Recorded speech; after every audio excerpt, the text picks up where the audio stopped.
Muhammadun abduhu wa rasuluh tawajjahaitu syidda fa'innaka mansur. Ya Allah, ya Tuhan kami mohon keampunan daripada-Mu ya Allah, kami mohon kerahmatan-Mu ya Allah, kami mohon taufik dan hidayah-Mu ya Allah.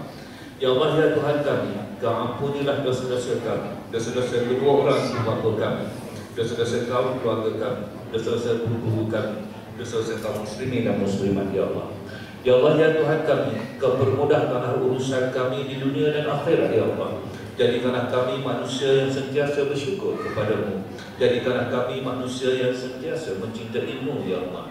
Ya Allah, ya Tuhan kami, jika kami dipanggil oleh-Mu ya Allah, tempatkanlah kami di kalangan orang-orang yang beriman bernama soleh. Masukkanlah kami ke dalam syurga-Mu ya Allah, syurga yang paling istimewa ya Allah. Dan masukkanlah kami tanpa dihisab ya Allah. Masukkanlah kami dengan rahmat-Mu ya Allah. Kami memohon kepada-Mu kerana Engkau-lah yang telah menciptakan kami. Engkau-lah yang maha berkuasa, Engkau-lah yang maha pengasih, dan Engkau-lah yang maha penyayang. Engkau-lah yang satu-satunya yang kami sembah, yang kami minta pertolongan ya Allah. Subhanallah walhamdulillah wa la ilaha illallah wallahu akbar wa la haula wa la quwwata illa billahil aliyyil azim. Amin amin rabbana. Astagfirullahalazim. Alhamdulillah. Syukur kepada Allah SWT kerana dengan limpah kurnianya saya dapat bersama dengan tuan-tuan dan puan-puan pada malam ini. Sebenarnya saya ada di Seremban daripada pagi, daripada pukul 11. Kerana ada adik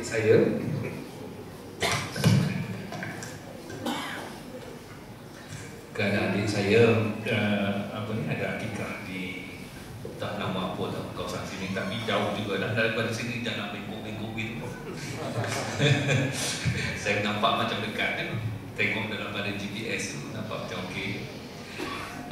Tuan-tuan dan puan, kalau tak jemput memang saya tak datang. Dan saya tak nampak boleh sampai ke sini. Hujung dunia lah kan? Kalau pergi depan lagi dah tak ada dah. Dan nak bagi saya cakap ni ada dua syarat kena patuhi. Yang pertama, jangan bayar saya. Itu syarat yang paling penting. Saya tak menerima sebarang bayaran. Kalau saya free, orang minta datang, saya datang. Kalau saya rasa tak nak datang, saya tak datang. Yang kedua, orang yang dengar saya cakap ni tak boleh dikenakan sebarang bayaran. Itu penting lah. Maknanya kita datang ke sini semata-mata kerana Allah, semata-mata kerana Allah, semata-mata kerana Allah. Masya-Allah. Syarat yang kedua, ditakdirkan tengah saya bercakap ni, saya dipanggil, dijemput oleh Allah SWT. Maka tuan-tuan kena uruskan jenazah saya. Saya nak dikubumikan di sini, di tempat di mana tempat saya menyampaikan ilmu, ataupun tempat saya dipanggil olehnya. Tak payah nak bawa balik ke Shah Alam, ataupun kampung isteri saya di Segamat, ataupun nak uruskan nak hantar balik ke Terengganu, tempat asal saya. Saya nak dikubumikan di sini. Dan kalau di tuan-tuan tak cukup duit, minta dengan isteri saya ingat dia ada bawa. Sebab tu dia selalu ikut saya ke mana-mana saya ceramah. Dan saya dah beritahu kepada anak-anak saya, ayah akan tinggalkan 3 perkara saja, iaitu ilmu yang bermanfaat, amal jariah, dan anak yang soleh dan solehah yang mendoakan kedua orang tua. Tentang kubur jangan risau. Kalau ke bumi di sini, tiap-tiap kali hari raya ada majlis bersih kubur. Jadi kubur ayah pun akan bersih juga. Tetapi yang lebih penting lagi, jadilah anak yang soleh dan solehah yang mendoakan ayah. Jadi tuan-tuan dan puan-puan, saya memang suka lah dijemput. Jadi saya cakap free. Tinggal lagi saya ni ada diabetes ada, hypertension pun ada, darah tinggi ada. Tadi akikah maka kambing, tapi kambing bukan sebab darah tinggi. Kita bercakap cepat haus. Jadi saya minta air mineral. Ini okey dah ni. Biasa saya minta 3 botol. Satu masa nak bercakap, dan 2 lagi masa nak balik nanti. Pasal apa? Jauh perjalanan 1 jam, dia harus. Tapi kalau tak bagi pun yang tu tak apa, saya berhenti lah mana-mana stesen minyak. Sebab setengah-setengah tempat ni dah nak bercakap free kan? Air pun tak bagi, dia teropong.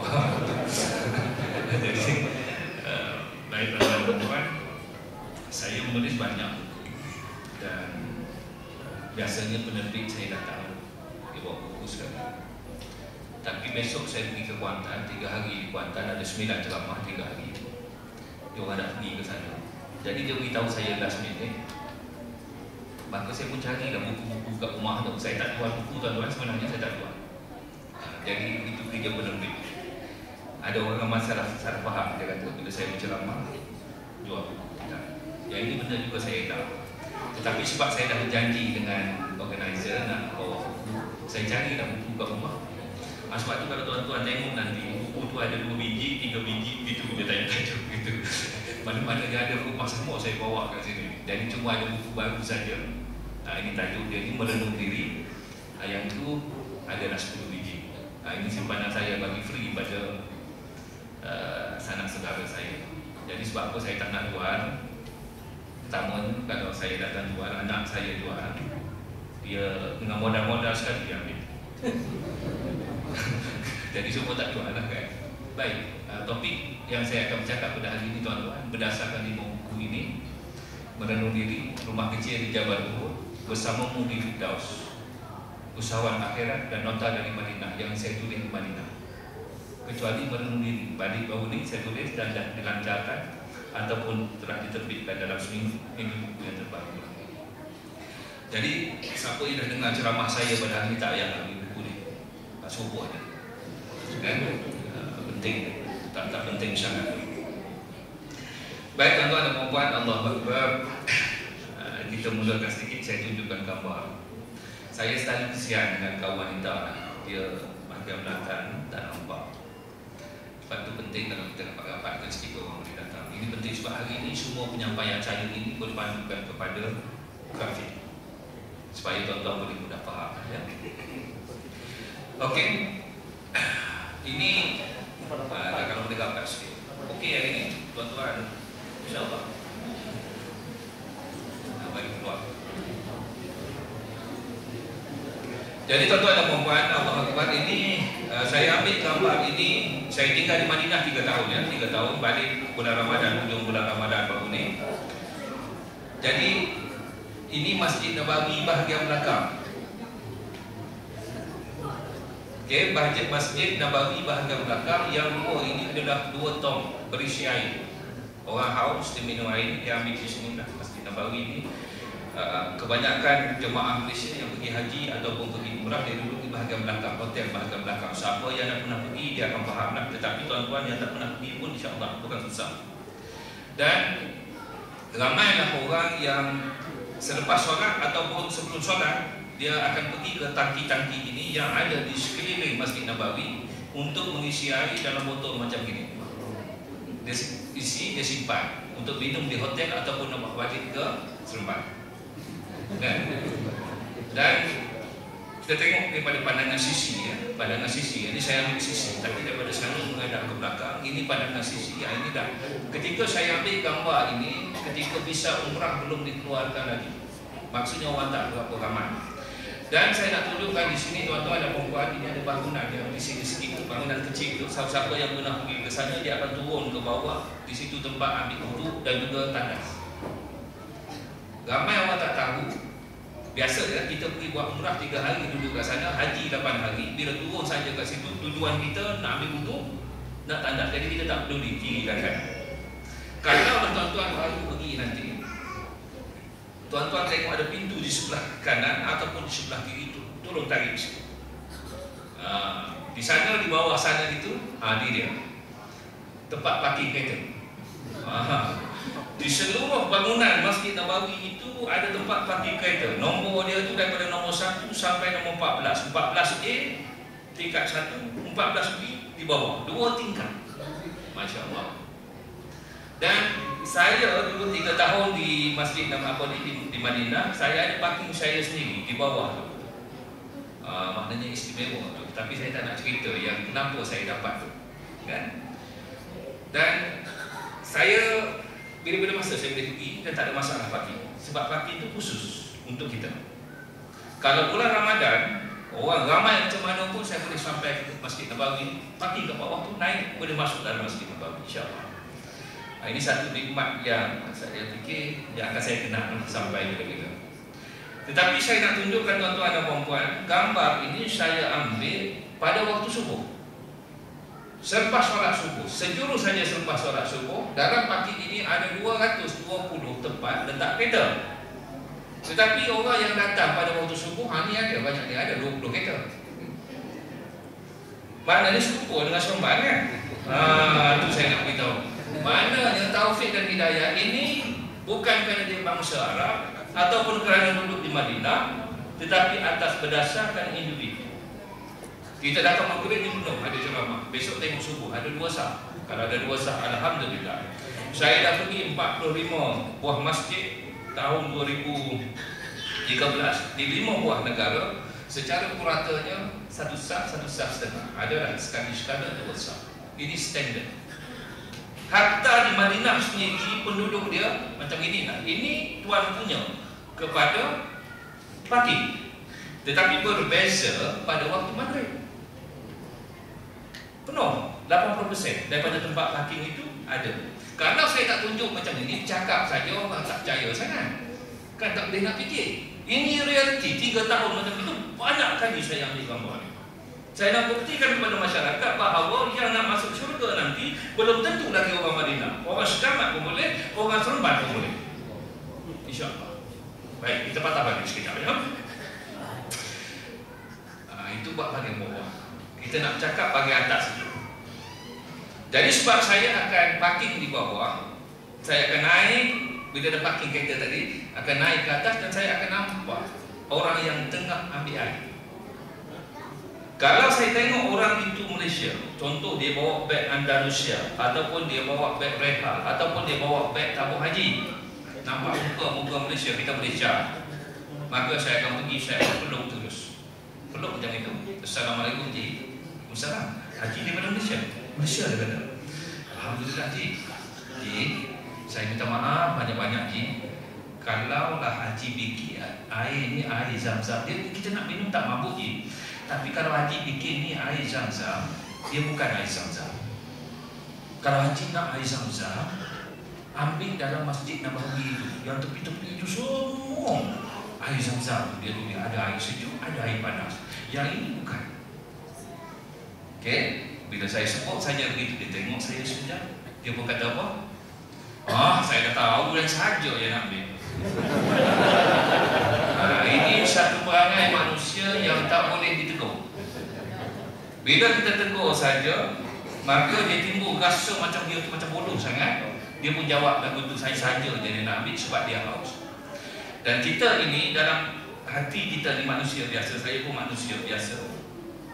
Jahat hati kita ni. Terus dia saya mengata, Nabi yang pun datang 7,000 km jauh-jauh, baru keluar daripada masjid, air Zam-Zam kiri kanan tu ada sampai ke tempat nak keluar. Yang bodoh sangat pergi minum air ni buat apa?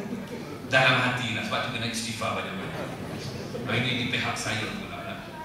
Jadi tuan-tuan dan puan, ada orang kena yakin dan percaya itu air Zam-Zam. Maka dia ambil, sari ambil, simpan, buat balik ke sini, bagi pula orang minum. Ni air Zam-Zam.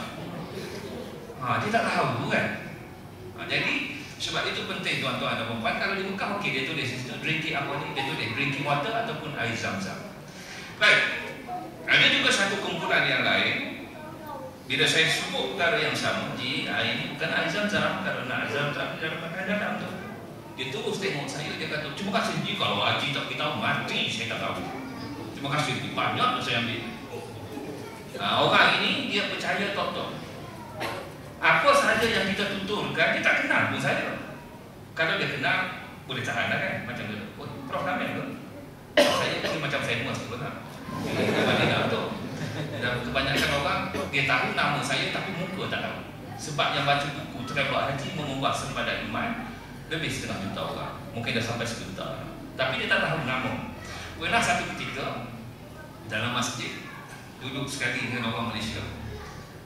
Bila kita mula nak tegur, dia tak berapa nak jawab lah. Dia tanya, bila sampai apa semua kan, dia pun tanya balik saya, bila sampai tak, saya duduk kat sini. Duduk sini. Bila kita sebut duduk sini, dan dia punya aroma tu datang sendiri. Dia seolah-olah melihat saya sebagai orang yang sangat istimewa. Boleh duduk, orang Malaysia boleh duduk di Madinah. Jadi dia tanya, ada kenal tak ada seorang profesor duduk di sini juga? Saya kenal sangat dah, saya kata. Nama apa?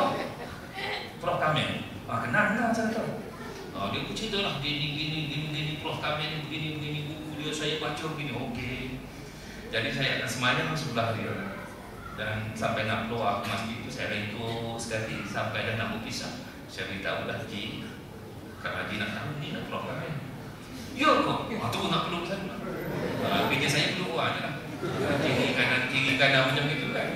Baik, balik semula kepada yang ini. Bila kita tegur ni satu kumpulan ni, dia kata terima kasih ya Allah, saya tak tahu ni. Ini orang yang dia terima maklumat itu betul-betul. Dan tak saya terima pun dia tak tahu. Okey, ada satu pihak yang ketiga. Bila saya tanya perkara yang sama, beritahu perkara yang sama, dia tengok saya sekejap, dia pun kata terima kasih. Terima kasih ni. Saya tahu dia tak percaya kat saya lagi. Dia akan balik, dia akan tanya orang.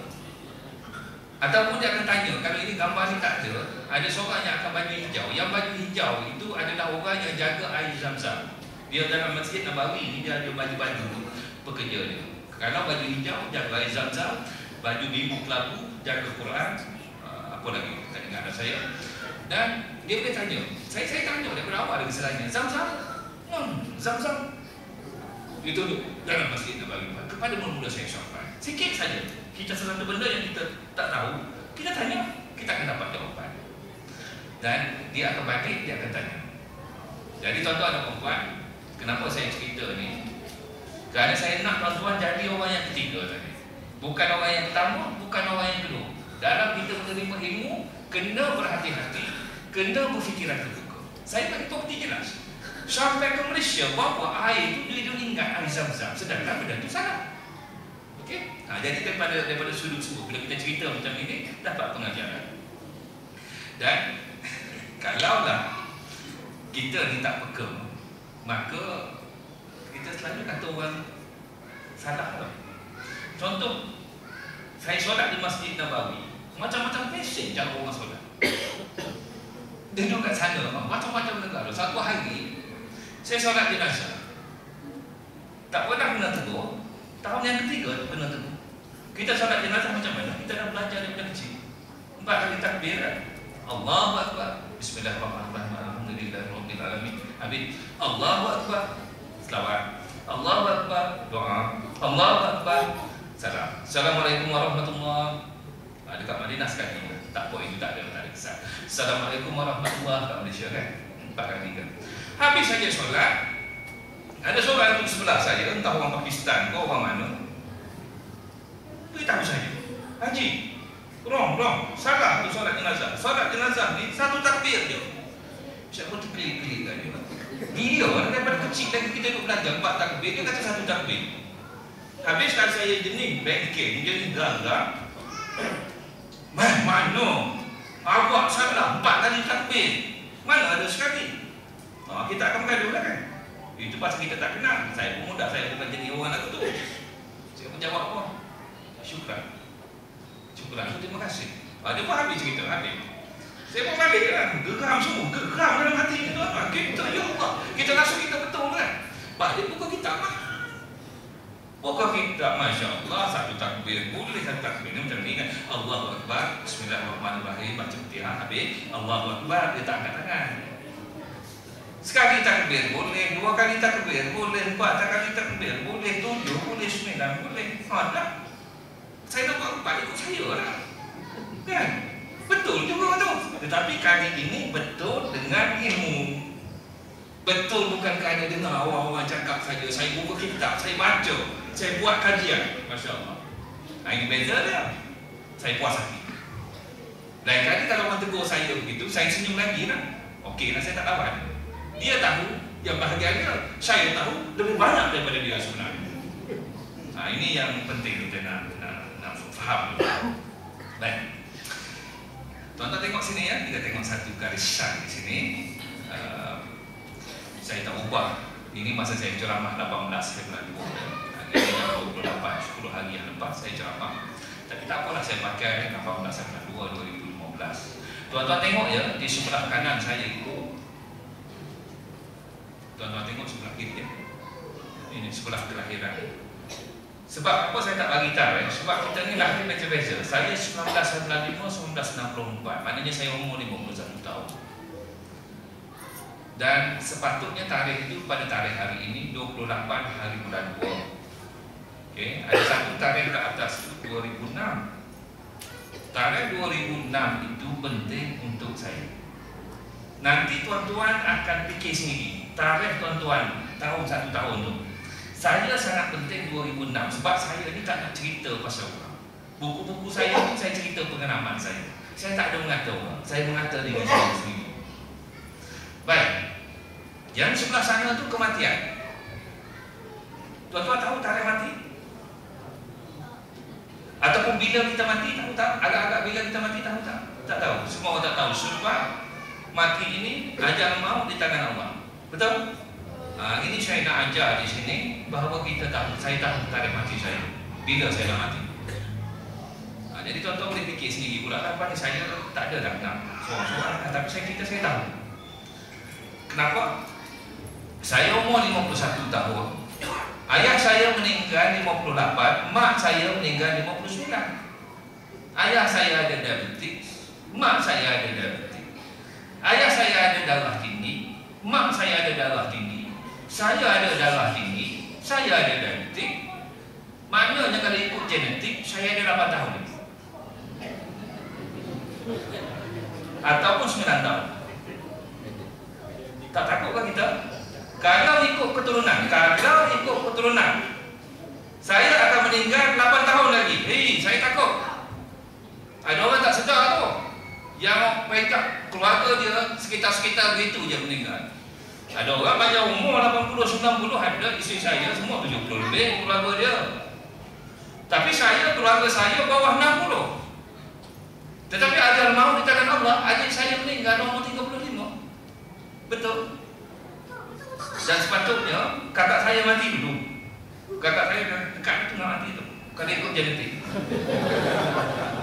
Tak, saya serius.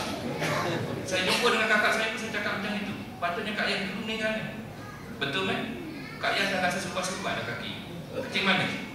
Semua akan rasa begitu. Siapa yang ada kecil manis, dia tak rasa risau, dia tak rasa takut. Yang ada hypertension, tak ada. Bukan itu penyebab saja. Tapi Allah bagi penyebab itu ada sebabnya, ada aturannya. Baik, ditakdirkan saya meninggal, diambil umur saya seusia dengan Rasulullah SAW. Bila Rasulullah wafat? 63 tahun Masehi, tahun Hijrah. Tahun Masehi berapa?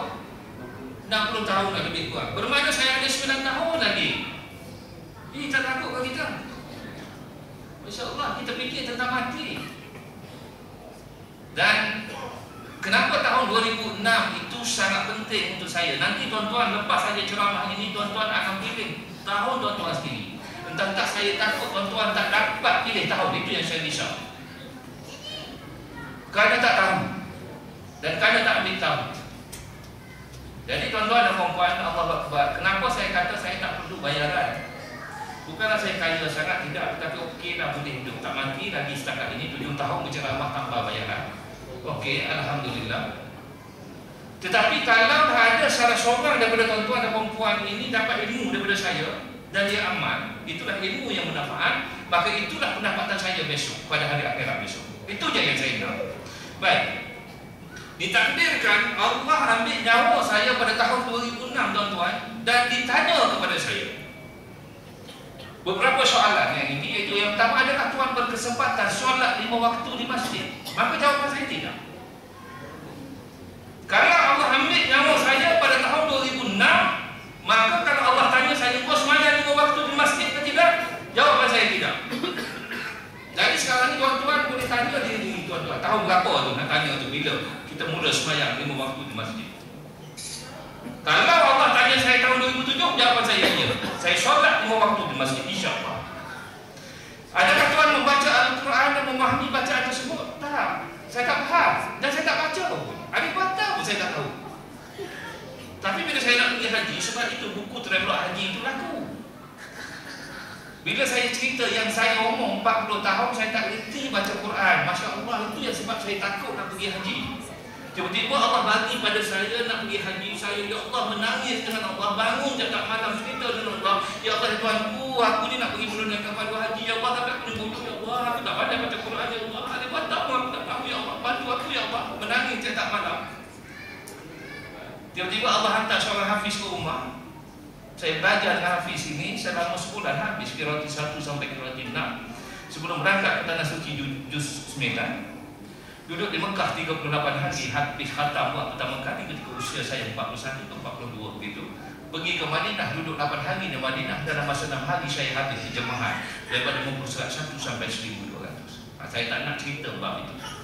Itu satu buku 2 jam kalau saya bagi ceramah tentang aku ni mengubah sempadan. Baik, berapa banyakkah Tuhan sempat memberi pinjaman kepada Allah SWT? Kalaulah dia tanya pada tahun 2006, tak ada. Saya tak sedekah. Pinjaman pada Allah ni, Allah, bahasa Allah ni dia cukup tinggi. Dia kata bagi pinjaman kat, kita bayar balik ke kau. Apa dia sedekah? Kalau yang dia paksa apa dia? Zakat. Zakat dia paksa. Sedekah dia tak paksa. Jadi kalau dia tanya pada saya tahun 2006, kira-kira 9 tahun yang lampau, maka jawapan tidak. Pasal apa? Masa tu gaji saya okeylah 56,000, tapi saya rasa tak cukup. Saya rasa ya Allah, hutang koperasi banyak, hutang kredit kad banyak, nak bagi sedekah, masuk surau, masuk masjid nak bagi RM10 pun berkira. Apatah lagi nak bagi benda-benda yang lain. Tak ada. Nah, ini tahun 2006. Adakah Tuhan bangun malam bertahajud dan bermunajat? Ya Allah, saya kata saya tak tahu orang yang bangun malam solat ni, solat malam. Saya kata dia orang ni hebat. Dalam rumah saya ada orang yang bangun pukul 2 pagi duduk sampai ke waktu subuh. Siapa? Mak saya. 10 tahun sebelum dia meninggal, setiap hari begitu. Bangun pukul 2, 2:30 sampai ke subuh. Saya kata mak saya, ya Allah, waraknya balik dia bagusnya. Saya tak fikir yang saya mampu nak buat macam mak saya. Kalau pada tahun 2006, Masya Allah, saya tak buat begitu. Tetapi ketika lepas tahun 2006 itu, kerana saya takut tadi nak pergi haji, tiap-tiap malam bangun, bercakap dengan Allah 2 jam, tak ada lagi. Itu baca buku, terlalu haji. Adakah tuan berpuasa sunat? Tahun 2006 tak ada. Mana ada puasa sunat? Puasa bulan Syawal tu tak buat. Saya puasa, apa? Bulan Ramadan pun yang sebenarnya saya rasa, tuan puasa ada 3 tahap kan? Tahu? Imam Ghazali kata apa? Tahap yang pertama puasa 8 anda ke? Yang itulah saya. Tahap yang kedua puasa pasca indra dia puasa. Maksudnya mata, telinga, tangan semua dia puasa. Dan puasa tahap yang ketiga puasa khusus al-khusus, puasa semata-mata kerana Allah. Tuan-tuan dapat yang 3, puasa para nabi dan para anbiya. Nanti kita cerita sikit. Tapi saya nak cerita umumnya. Pada masa saya masuk universiti dulu, adalah tahun pertama, tahun kedua duduk di rumah sewa 7-8 orang. Masya Allah. Saya seorang orang Terengganu, ada macam-macam Selangor, ada apa semua. Masa bulan Ramadan semua tak puasa. Baru saya tahu orang Terengganu je puasa. Pasal zaman saya muda-muda tu, pasal ada orang ni, ya Allah, orang sekolah Pantai Barat ni, rupanya dia nakal gitu. Saya daripada kecil tak pernah tinggal puasa. Tapi puak-puak ni dia tak puasa kawan-kawan saya. Lepas pukul 3, dia dah siap dah pergi kampung baru tu, beli kuih-kuih, beli air Coca-Cola. Coca-Cola tahu dah tengah bulan puasa macam mana kita nampak dia tu, indah sekali. Kan? Air dia hitam itu, bubuh air batu, Masya Allah. Jadi dia orang datang ni menggoda saya. Hari-hari datang goda.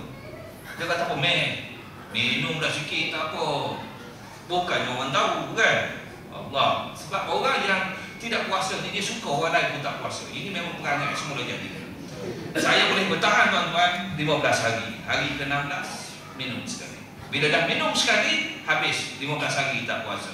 Bila saya timbul saja kesedaran, bila sedar diri ni kan, nak bayar fidyah beribu. Sebab orang yang tinggal puasa, dia kena ganti satu hal. Tetapi beras yang secupak tu dia berganda. Beras yang kena ganti fidyah. Jadi bila kita tukar kepada bentuk duit, 2-3-4 ribu, dan saya pula bayarnya untuk 30 hari. Macam kita tak tahu kan, bila timbul kesedaran. Berapa ramai lagi yang tak sedar? Berapa ramai yang masa dia dah akhir balik tinggal puasa, tapi tak peduli. Ini macam mana kita rasa dulu? Keterusan. Boleh. Sebab cakap sendiri bagi masa kat saya sendiri. Nak balik jauh juga, biar puas hati cakap kan? Tetapi hari ini saya mengajak orang, mari kita puasa Nabi Daud. Dulu tinggal puasa, sekarang saya mengajak orang puasa Nabi Daud. Apa dia puasa Nabi Daud?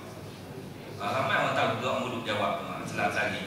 Rasulullah SAW bersabda, puasa sunat yang paling disukai oleh Allah SWT adalah puasa Nabi Daud. Paling disukai. Carilah satu sembahan ini, berapa ramai yang puasa Nabi Daud. Tapi tak saya cari lah.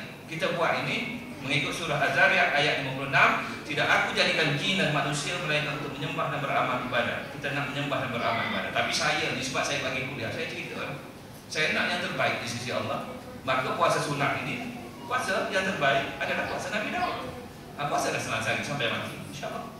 Sudahkah hilang rasa cemburu di hati melihat rakan sejawat dinaikkan pangkat? Zaman tahun 2006 dulu, kawan saya naik pangkat, saya kata apa? Ya Allah, dia ni botek pun naik pangkat. Wah, baik dengan puas, dia ni totek. Kita kata, ya Allah, dia ni tak layak naik. Tetapi, pasal apa? Kita rasa kita je hebat. Kita rasa kita je terror.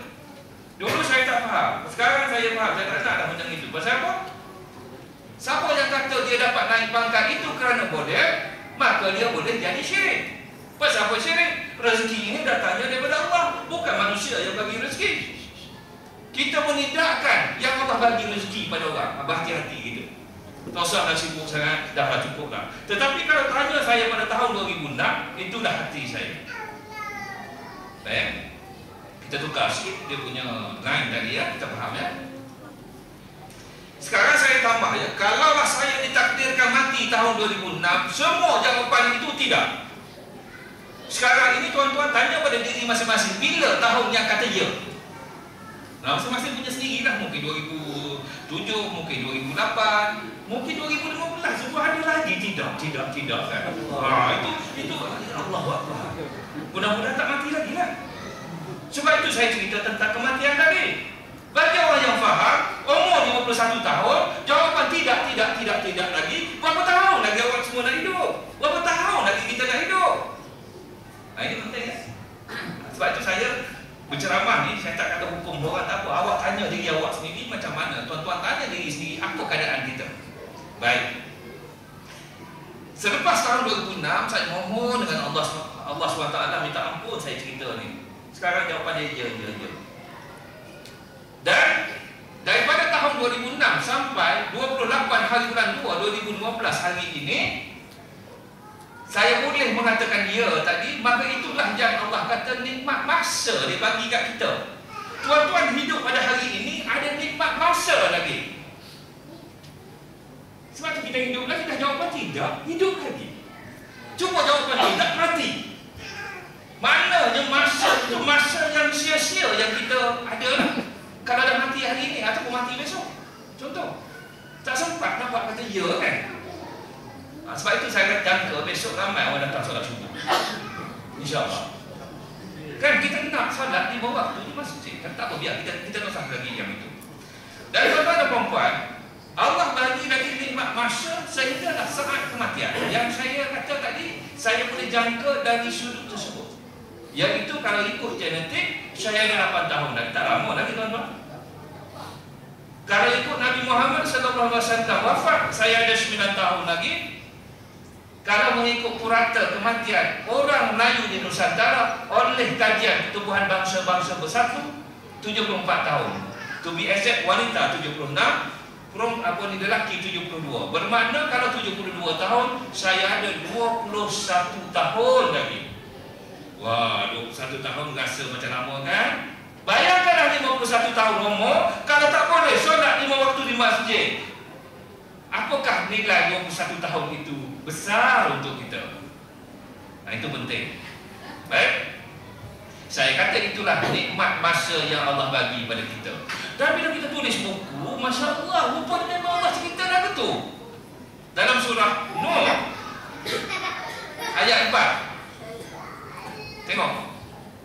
Supaya Allah mengampunkan bagi kamu sebahagian dari dosa-dosa kamu dan memberi kamu hidup dengan tidak terkena azab hingga ke suatu masa yang tertentu.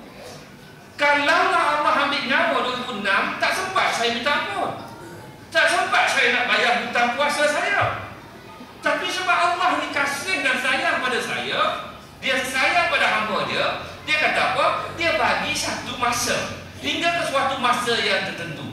maka segeralah beribadat dan bertakwa. Tuan-tuan, kalau tuan-tuan jawab tidak semua saya tadi, bersegeralah untuk beribadat dan bertakwa. Kerana sesungguhnya ajal yang telah ditetapkan Allah apabila sampai masanya tidak dapat ditangguhkan. Kalaulah kamu mengetahui hakikat ini, tentulah kamu segera beriman. Maknanya kalau kita tak tahu, kita tak buatlah. Ataupun kita pura-pura buat tak tahu. Itu dia. Kita tahu. Of course tuan-tuan yang datang ceramah malam ini tahu belakang. Saya dah tahu, dah faham. Kalau faham, dah tak faham, tak apa nak buat macam mana. Kan? Sebab masing-masing ini ada tahap kecerdikan masing-masing. Kita cakap sekali, faham. Ada orang tak faham sampai 10 tahun, 20 tahun tak faham. Ada. Okey? Dan Allah kata apa? Sebab itu penting ni kita tahu saat kematian kita nak fikir. Dalam surah Al-Mu'minun ayat 114, kamu tidak tinggal di dunia melainkan sedikit masa saja. Allah kata begitu. Kalau kamu dahulu mengetahui hal ini, tentulah kamu bersiap sedia. Masalah kita macam tak tahu kan. Ini penting ya. Okey, berapa lama kita hidup di dunia? Sekejap masa tu yang Allah kata tu, berapa lama? Agak-agak lah tuan-tuan, berapa lama? Tak fikir ya? Berapa lama? 80 tahun? 70 tahun? 50 tahun? Okey. Saya kata hampir-hampir kosong. Saya nak buktikan Allah kata sedikit masa saja. Hari ini saya nak buktikan pada tuan-tuan yang sebenarnya hidup kita di dunia ini hampir-hampir kosong dari segi nilai. Kan? Macam mana? Sebab tu saya nak suruh orang tengok semua diagram ni. Hari ini kita cerita membuktikan kepada tuan-tuan dan puan-puan. Sebab saya tengok kat sini rumah besar-besar belakang, mesti cerdik-cerdik belakang. Bahaya. Kan? Mana tak cerdik kalau kata apa ni? Macam mana nak cari harta kekayaan kalau tak cerdik? Baik tuan-tuan, ini surau ni kecil. Cuba tengok lampu ada berapa? 1, 2, 3, 4, 5, 6, 7, 8, 9, 10, 11, 12. Pasal lampu tu macam itu ya. 13, 14, 15, 16 ya. Betul? 16 ya? Baik. Saya tutup 1/4 sebelah kiri. Jadi ruang tu 1/4. Tutup betul-betul gelap. Sebelah ini 3/4. Agaknya lampu berapa sebelah sini? Nak kena letak supaya terang dia serupa macam ni. Berapa sebelah sini? Allah matematik sikit. Berapa? 12. Sebelah sini 4. Seimbang kan? Betul? Maknanya dia seimbang tapi tak sama. Jelas kan? Seimbang tapi tak sama. Sebab itu dunia dan akhirat ini dia seimbang, perlu seimbang, tetapi tidak sama penekanan dia.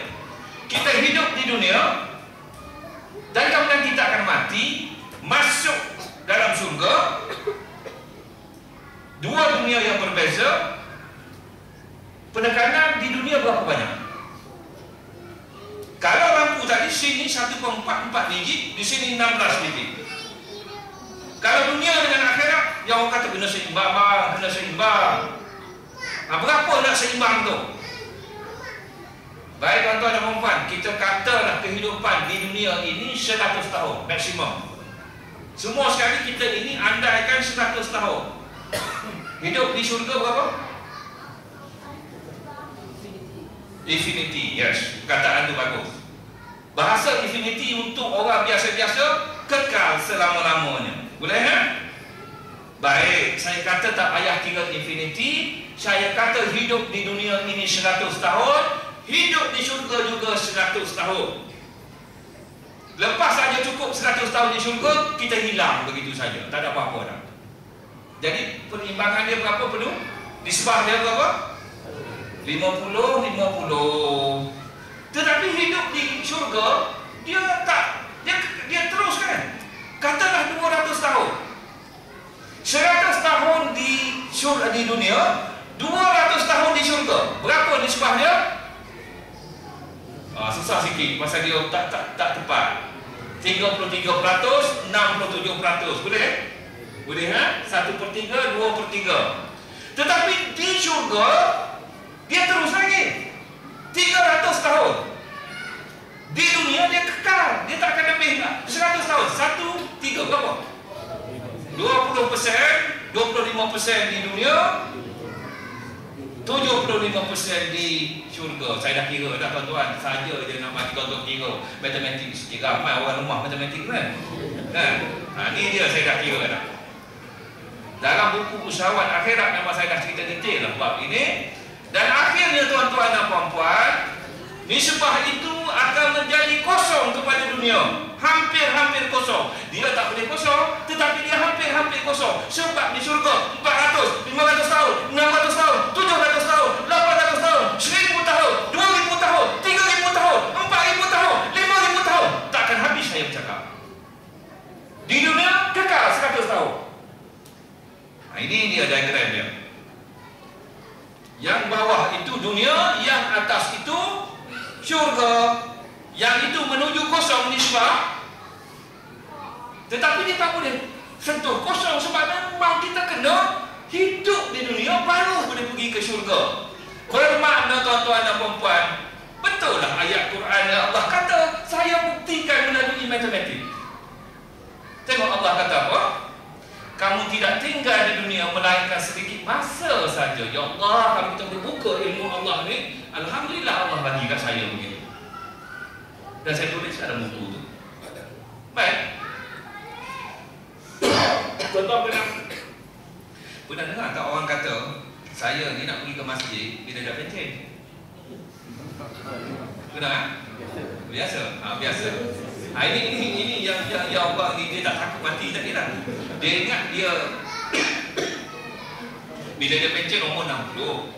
Tuan-tuan ya, orang kerajaan ni umur 60 sekarang ni. Jadi 60 dia pencen. Gratuity dia dekat 200,000 dah katakan. Nak kira gratuity tu 3 tahun. Tu fikir ni nak renovate rumah ke, nak pergi sini, nak pergi sini, dia fikir-fikir 3 tahun dia fikir begitu, mati. Tak sempat nak pergi ke tu. Berapa ramai orang tuan-tuan, orang umur 60 tahun main golf. Golf salah ke tak salah? Golf okey, saya main golf dulu. Tetapi berapa ramai orang 60 tahun dia main golf, dia solat di padang golf. Bukan tak solat, dia solat di padang golf. Di antara 9 lubang itu ada tempat solat, dia pun solat. Dengan berbanding solat berjemaah di masjid dengan di padang golf, dia pilih di padang golf ketika usia 60 tahun. Bijaksana ke tak bijaksana? Saya tidak kata salah ataupun tidak salah, saya kata bijak ke tak bijak. Kemudian selepas dia main, selepas waktu zuhur, kata dia solat di clubhouse. Saya boleh cerita sebab saya terlibat. Dia solat di clubhouse, main 4 jam, 5 jam, 10 minit lagi nak masuk maghrib, baru solat asar di clubhouse. Bijak atau tak bijak? Ini yang penting nak fikir. Pasal kita dah nak mati tu 60 tahun. Kamu dah main sikit 30, 10, 10, 15, 5. Bakarak tak bakaraknya, berjudi atas padang golf. Masya Allah. Kita rasa kita kata main suka-suka. Judi 50 sen pun berjudi. Ini orang golfer marah dengan saya. 2 bab saya tulis dalam buku. Sebab apa? Sebab saya terlibat. Orang lain tak akan cerita, saya yang akan cerita. Ini penting. Baik, kita kata bila kita dah tua, bukan tua lah, mana yang umur 60 dah besar, kita nak mula beramal ibadat. Tengok Allah kata apa? Masya Allah. Belum sampaikah lagi masanya bagi orang-orang yang beriman untuk khusyuk hati mereka mematuhi peringatan dan pengajaran Allah serta mematuhi kebenaran Al-Quran yang diturunkan kepada mereka. Allah tanya kita ya. Dan janganlah pula mereka menjadi seperti orang yang telah diberikan kitab sebelum mereka, setelah orang-orang itu melalui masa yang lanjut. Masa yang lanjut tu yang nak 60 tahun lanjut dah tu sebab mati 74. Betul dah lanjut, betul dah tu. Maka hati mereka menjadi keras dan banyak di antaranya orang-orang yang fasik. Sebab itu kita tengok orang tua-tua ramai juga yang tak datang ke masjid. Dia dah jadi keras. Dan Allah cerita. Sebab itu penting baca Quran, kena baca terjemahan dia. Kalau kita ni tak faham bahasa Arab, dan kita akan tumpuk. Yang Allah berbicara dengan kita. Macam ini, kalau orang tua tu baca, dia faham ni, ya Allah, Allah kata kat aku. Ini yang saya dapat tuan-tuan. Saya tak pandai bahasa Arab, tetapi saya ulang baca terjemahan. Nak tulis buku, satu buku tu insya-Allah habis terjemahan baca, dan Allah tunjukkan apa yang saya nak tulis. Nak cerita, nak bagi bukti lain tak boleh lah. Sebab itu pengalaman. Baik, tuan-tuan dan puan-puan, Masya Allah, subhanallah. Tuan-tuan semua nak masuk syurga? Bagus, jawapannya tegas saja. Katalah ditakdirkan hari ini Allah kata mati sampai belakang mati hari ini kiamat. Agak-agaknya berapa ramai dia akan masuk neraka? Tuan-tuan tahu tak berapa ramai yang akan masuk neraka?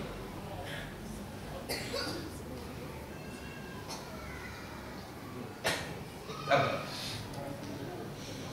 Saya tahu. Tu kira Allah bagi kelebihan tu. Tahu berapa ramai orang masuk neraka. Jadi ada lah tu yang tak kata dalam hati dia tu, wah imam mana betul ke tidak. Sebab itu yang saya cerita hari Zam-Zam tu dulu. Sabarlah dulu, dengarlah sampai habis. Kamu dah baru dah buat keputusan. Kan kita duduk depan kat sini, kita nampak muka tu. Muka pelik, tiba-tiba je muka pelik. Muka tak percaya dah tu. Benda ini berdasarkan pengalaman kita. Sebab tu penting saya cerita bagaimana orang yang dia tak fikir pun kan terus tok macam gitu. Ada orang tu dia nak akan bertanya, ada orang yang tak terima terus. Baik, Rasulullah SAW bersabda dalam satu hadis qudsi riwayat Tabrani. Allah SWT berfirman pada hari kiamat, hai Adam, bangkitlah, siapkanlah 999 keturunanmu untuk ditempatkan dalam neraka, dan satu akan ditempatkan dalam surga. Dalam 1000 orang, seorang saja akan masuk syurga tanpa dihisap. 999 orang akan masuk neraka, celup-celup kat situ, baru transfer ke syurga. Dan ada yang kekal selama-lamanya dalam neraka. Baik, ini tak jelas lagi, tetapi saya nak beritahu secara bertegas pada hari ini, ditakdirkan Allah kata mati. Semua lebih kurang 80% akan masuk neraka, 20% yang tinggal. Kenapa 80%? Kenapa tuan-tuan 80%? Ini yang kita nak ada ilmu sikit lah. Ilmunya macam mana? Cuba perhati ni. Yang warna merah itu 63% agama lain-lain lah. 16% tu, yang coklat tu tiada agama. 21% agama Islam. Barang siapa yang syirik dan menduakan Allah, dia tidak akan membawa surga. Ini satu dosa. Kalau kita tidak minta ampun sebelum kita meninggal, confirm masuk neraka dan tak akan masuk surga. Ini dosa menduakan Allah. Habis, orang yang tidak percaya pada Allah, orang yang tidak percaya pada Nabi Muhammad, syirik. Habis, yang balance 20% itu siapa? Siapa yang 20% itu tuan-tuan? Kita lah. Haji, puan-puan semua kita yang ada dalam surah ini termasuk dalam 20% tu. Kena yakin dan percaya bahawa kita ini adalah ahli syurga. Saya nak beri keyakinan tu dulu bahawa kita ini ahli syurga. Tetapi dalam 20% itu tuan-tuan dan puan-puan, Masya Allah, subhanallah, ada yang solat 5 waktu di masjid. Ada orang tu yang solat di rumah. Rasulullah SAW bersabda, dia kata, apa hari ini aku tak nak jadi imam, nak suruh para sahabat jadi imam, aku nak dicari rumah-rumah di sekitar ini yang tak datang solat berjemaah di masjid, aku nak bakar rumah dia. Okey, dalam 20% saja. Dalam 20% saja, tengok perempuan di belakang. Berapa ramai yang pakai telekung datang solat? Pasal apa perempuan pakai telekung datang solat? Sebab dia nak menutup aurat. Sebab inilah pakaian yang dia fikir dia nak menghadap Allah Subhanahu Wa Taala. Kemudian bila keluar saja daripada surau ini, berapa ramai antara perempuan ini yang sing-sing macam gitu ha? Berapa ramai yang pergi kerja pakai baju kurung, pensyarah, guru yang dia tak pakai, dia sarung lengan ni, dia mengajar zah macam gitu kan, jatuh baju kurung dia itu, ini aurat. Dalam 20%, dalam 20% itu ada yang menjaga auratnya dengan sempurna. Dia Dia pakai baju yang dia jaga, dia tutup sini, dia tutup sini. Dia dengar ibu dia baca, dia pakai. Pasal apa? Dia nak jaga kesempurnaan. Sebab dia percaya dan yakin bahawa Allah ini bukan hanya ada dalam masjid saja. Berapa ramai di antara kita ini, puan-puan semua yang percaya Allah ini hanya ada dalam masjid. Allah ini hanya ada di Masjidil Haram. Allah ini hanya ada di Masjid Nabawi. Sebab itu puan-puan yang pergi umrah dekat sana bukan main lagi. Okey berlaku. Balik naik kapal terbang daripada Jeddah sampai ke Seremban, habis kita. Balik asal. Berapa ramai orang yang datang solat pakai stoking. Berjalan pergi ke Jaya, berjalan pergi ke Tasko. Apa ni? Dobol balik. Nah ini kena tanya diri kita. Kita nak yang mana? Dalam 20% tadi, nak yang terus satu dalam 1000 ke, ataupun nak transfer dalam 999 kawan duduk dalam neraka gitu baru transfer ke syurga. Baik, kita kena tanya diri kita begitu. Tuan-tuan, saya di Madinah, Masya Allah, saya tak tengok aurat wanita, tak dapat tengok. Kalau saya berjalan di Bukit Uhud dekat rumah saya, pergi ke mana-mana mall ke apa, tak ada, tak nampak. Habis bila masa saya nampak aurat wanita dalam Masjid Nabawi. Bila orang luar datang, orang India, Pakistan, siapa yang pernah pergi buat umrah? Bukan dijaga dengan sempurna, pergi buat haji, pergi buat umrah. Orang Indonesia, saya kata, isteri saya selalu tegur. Dia semayang, dia pakai stoking apa semua lengkap, dia tahu. Habis saya solat, dia buka stoking. Isteri saya kata, Bu, kenapa dia buka stoking tu, Bu? Itu aurat tu. Saya sudah solat. Tapi itu aurat tu. Saya sudah solat. Tapi dia aurat tu. Saya sudah solat. Berapa ramai orang Melayu macam itu? Sama je. Baik tuan-tuan dan puan-puan. Orang pergi umrah. Bila pergi umrah, dia pakai kelekung macam gini. Okey, selamat. Sebab telekung itu menutup aurat. Baik sampai di Mekah, nak buat tawaf. Orang ramai. Suami di depan, isteri di belakang. Jadi bila tawaf ini banyak saya nampak ini, suami di depan, dia di belakang. Dia pun pegang suami dia, bahu dia macam itu. Suami dia lebih tinggi. Jatuh telekung, dia tak pakai sarung lengan ini, terdedah macam ini. Batal tawaf tu. Ini aurat. Habis dia peduli apa, dia tak kisah. Dekat Malaysia pun dia lakukan tu. Dia ingat dia dah jaga dah ni. Kemudian dia sa'i. Mana boleh sa'i, boleh mendahului tawaf. Kemudian dia tahlul, balik ke Malaysia, duduk bersama suami isteri dalam ihram lagi kalau diperhatusi. Saya, anak-anak saya, isteri saya pesan betul-betul. Jangan begitu, jaga betul-betul. Tapi kalau kita dah jaga betul-betul, pakai ini semua, kita keluar surat rambut, kita pun jaga.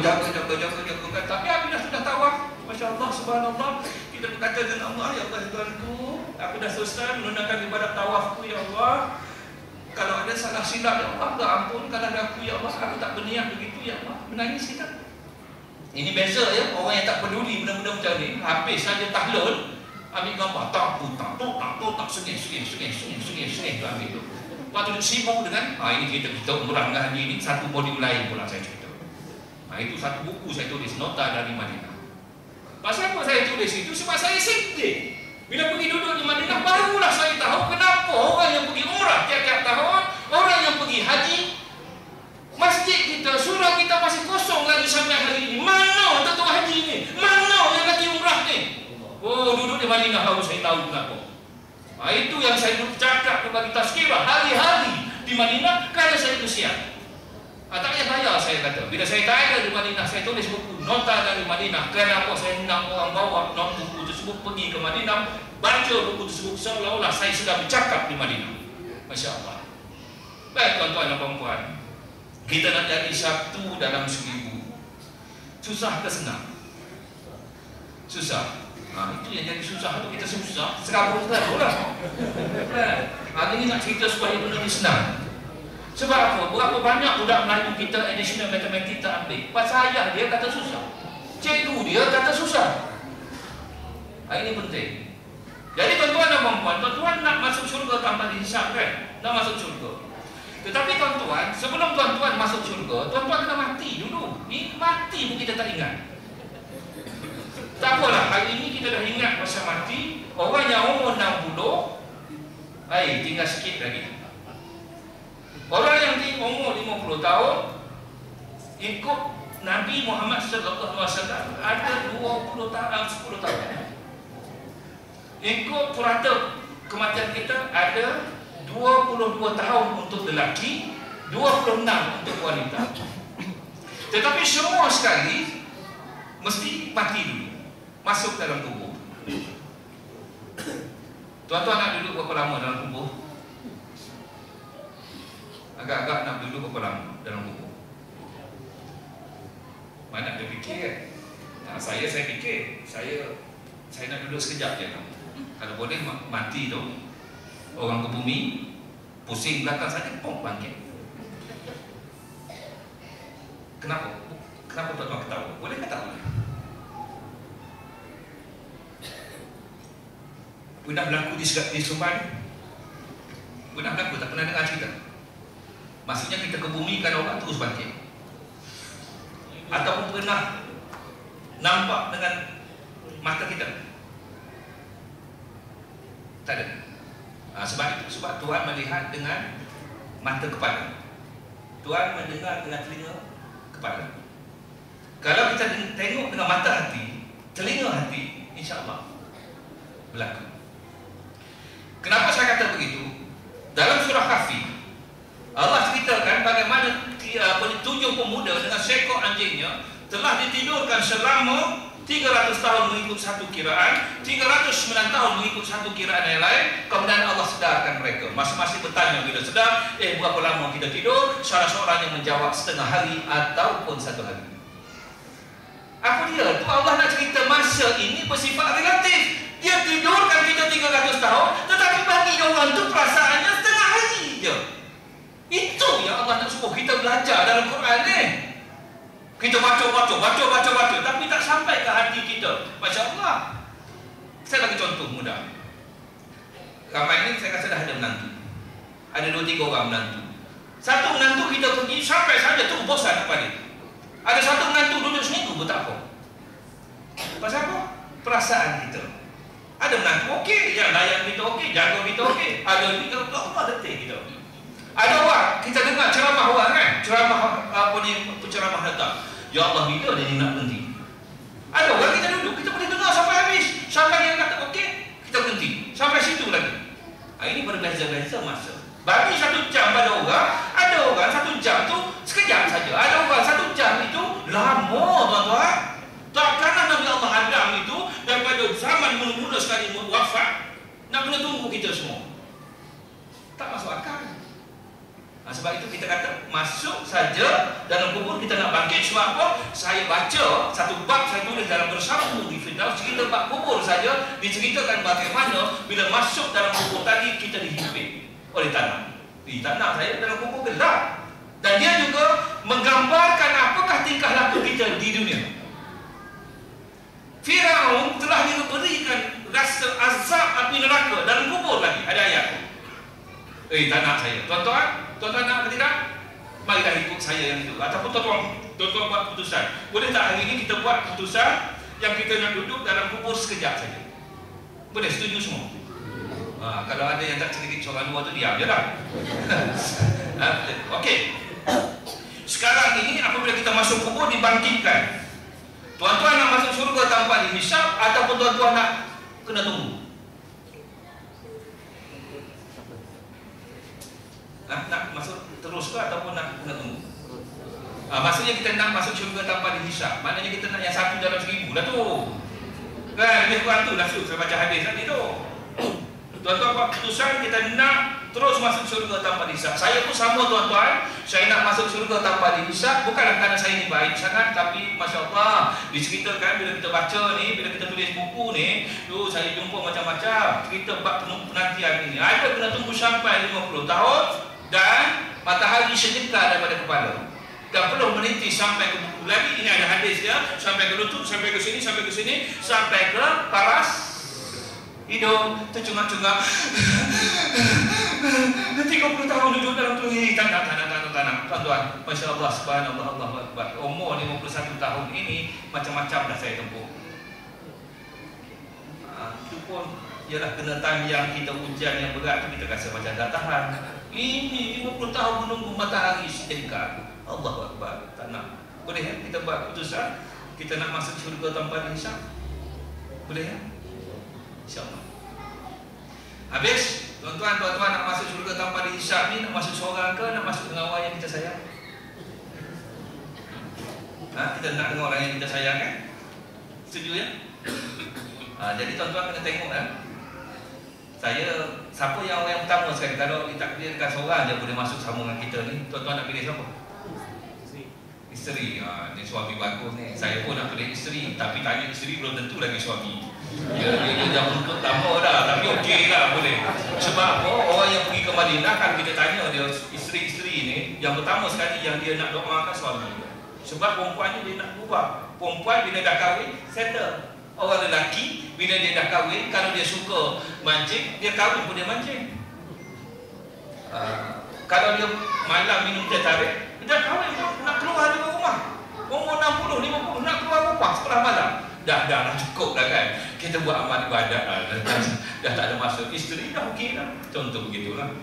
Baik tuan-tuan dan puan-puan, ditakdirkan saya seorang saja, saya minta isteri saya lah, tapi syurga ni luas tau. Dari sini fitrahnya semua kita ini patut masuk syurga. Okay, patut masuk syurga, tapi sebab dia lah macam-macam pesen tadi, yang 20%, yang 80% tadi, Masya Allah. Dan saya naklah isteri saya, anak-anak saya ada 4 orang. Kemudian ayah, mak saya, mak mentua saya, bapa mentua saya, adik-beradik saya, adik-beradik apa ni? Biras-biras kan, semua tu ataupun kawan-kawan, sanak saudara, cikgu saya nak yang baik saya tu. Boleh kan? Baik. Yang akhir sekali lah soalan kan. Jadi kita dah buat keputusan 3 dah kan. Nak masuk kubur sekejap, bangkit terus masuk syurga tanpa dihisap. Yang ketiga nak masuk dengan orang yang kita sayang. Yang keempat saya bertanya, ditakdirkan Allah bagi saya satu kuasa pada hari ini, saya beri offer tuan-tuan dan puan-puan.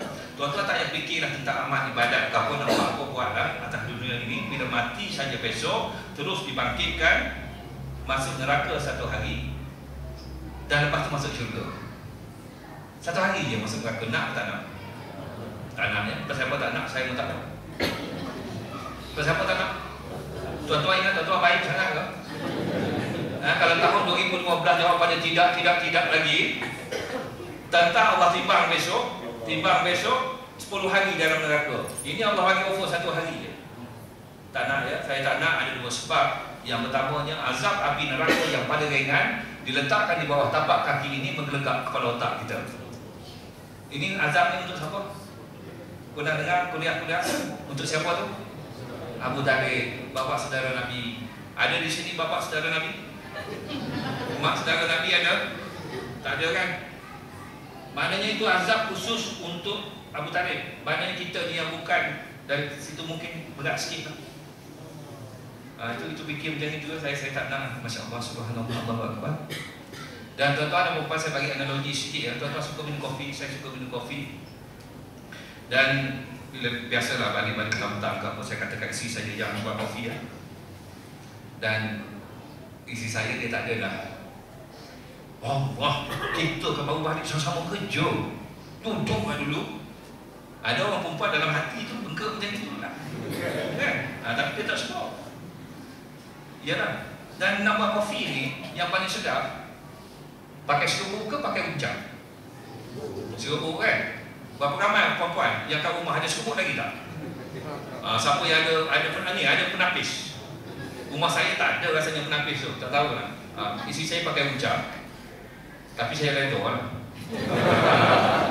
Jadi kalau perempuan ni buat untuk suami kopi tu pakai yang tu, kalau boleh tapis, saya ingat masuk syurga terus lah.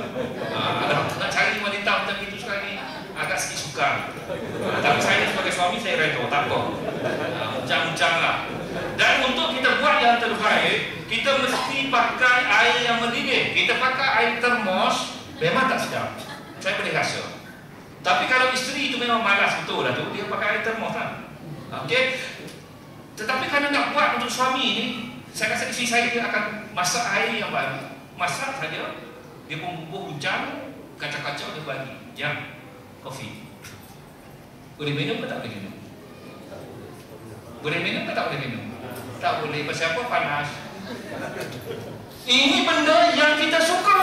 Air kopi itu suka, tetapi tak boleh minum. Kita kena tunggu suhu dia turun pada satu barat, dia berbeza. Saya dengan hati berbeza. Ada orang boleh minum tahap ini, ada orang kena minum sebelum ini. Asap api neraka macam mana? Yang menggeledak kepada otak. Sebab itu tuan-tuan dan puan-puan, orang yang fikir, orang yang berfikir, orang yang mahu melihat kehidupan dia ini sebagai satu perbandingan, dalam rumah kita ada azab api neraka. Itu barang yang kita suka. Tapi orang tak nak fikir. Lepas satu ketiga kena tunggu baru minum tu okey. Tapi kalau buat air sejuk tak okey. Baik tuan-tuan dan puan-puan, Allahu Akbar. Dan kita kata satu hari di neraka bersamaan dengan 1000 tahun di dunia. Kita hidup ni 50 tahun, 60 tahun. Tak nak saya. Baik, kita buat keputusan kita pada hari ini center. Maksudnya kita semua sekali yang ada dalam majlis pada hari ini. Yang pertama, bila kita mati, kita nak duduk sekejap saja dalam kubur. Yang kedua, kita nak bangkit besok terus masuk syurga tanpa dihisab. Yang ketiga, kita nak masuk dengan orang yang kita sayang. Yang keempat, kita tak nak satu saat pun dalam neraka. Boleh kan? Setuju? Baik, tengok kiri dan kanan kita. Tengok kiri kanan kita, ada benda magic. Mana anak lelaki kita? Mana cucu lelaki kita? Yang kita kata kita nak bawa orang yang sayang bersama kita masuk syurga. Yang lelaki saya kata, yang perempuan biar dulu. Ketika kita duduk di sini, Rasulullah kata apa? Saya baca hadis tadi. Hari ini aku tak nak jadi imam. Nak suruh para sahabat jadi imam. Aku nak dicari rumah-rumah di sekitar ini yang apa ini tidak datang solat berjemaah. Aku nak bakar rumah dia. Kita duduk di sini, anak kita kena bakar. Ibarat. Sebab itu kita kena jaga. Kena faham. Puan-puan semua, tuan-tuan semua yang datang suami isteri, perhati isteri kita tu sebab kita nak masuk dengan isteri kita. Tengok dia menutup aurat dalam masjid saja ke ataupun di jalan dia buka balik. Tak ada tanggungjawab kita ni yang kita sayang ni. Marilah kita serius sikit. Kita dah buat keputusan. Bukan saya yang suruh. Tuan-tuan yang nak masuk dengan orang yang kita sayang. Tuan-tuan yang nak masuk dengan anak kita, dengan isteri kita. Tuan-tuan yang nak tak nak satu detik pun dalam neraka. Saya tak buat keputusan tu. Saya buat keputusan tu saya jaga anak saya jaga isteri saya. Tidak ada tempat solat untuk anak lelaki saya melahirkan di masjid. Tiada hari kena kejut tuan-tuan. Ini pada cuti kena kejut lah. Azrael bangun, Azrael. Azrael bangun. Azrael bangun. Bangun. Esok dia buat lagi. Anak kan? Remaja, tetapi atas sifat kasih sayang saya cinta anak saya nak anak saya dibawa masuk ke surga bersama saya kena jagalah. Dan kita jangan risau. Anak kita dididik apa? Tak ada yang risau, tak ada masalah. Pasal apa? Nabi Nuh berjuang 950 tahun berdakwah kepada anak dan isteri dia. Akhirnya anak dan isteri dia mati kufur. Peduli apa kita? Lepas kita dah mati, kita tak peduli. Dan tu ayat saya tak ada sama pada anak saya. Jaga aurat. Kalau ayah ada semua pakai abaya bagus. Kalau ayah tak ada tak pakai. Stocking pun tak pakai. Tak apa. Tapi saya akan tegurlah anak saya. Anak lelaki memang minta maaf. Memang kena datang solat di masjid. Kecuali jamaah dan kasar. Sebab kita sayang. Berapa ramai anak-anak perempuan kita yang pakai tudung tetapi pakai t-shirt? Siapa ajar tu? Oh payah. Sebab kita hari ni nak berubah kan? 15 tahun kita didik dia begitu. Hari ini tiba-tiba balik semangat nak beritahu. Sorry tuan-tuan dan puan-puan. Masya Allah, subhanallah. Seorang sahabat saya pergi ke Madinah. Saya ambil gambar. Tam satu keluarga. Lepas tu saya tanya, Datin perasan tak saya tak berenang? Masukkan gambar Datin dalam Facebook saya. Wah, Prof, memang air pasal kadang-kadang air kecil hati. Pasal apa Prof tak masuk? Sebab Datin tak tutup aurat. Terkeluar macam itu, mulut di rumah saya di Jabal Uhud. Sebab itu tulis kita tu rumah kecil di Jabal Uhud. Di sini saya tulis banyak kisah-kisah macam ini. Pengajaran kepada kaum wanita, pengajaran kepada kaum lelaki. Saya kata pada dia Datin, saya tak nak berdosa. Berapa ramai di antara kita ini, ya Allah, upload tu tak kira orang tu tutup aurat atau tidak. Dosa keringnya tu buat apa kita nak buat gitu? Kita kan bukan ahli syurga kan? Watak ahli syurga macam mana? Jagalah benda-benda macam itu. Terus dia menangis tuan-tuan. Saya nak pakai tudung apa ni Prof, tapi dah tutup tak lagi.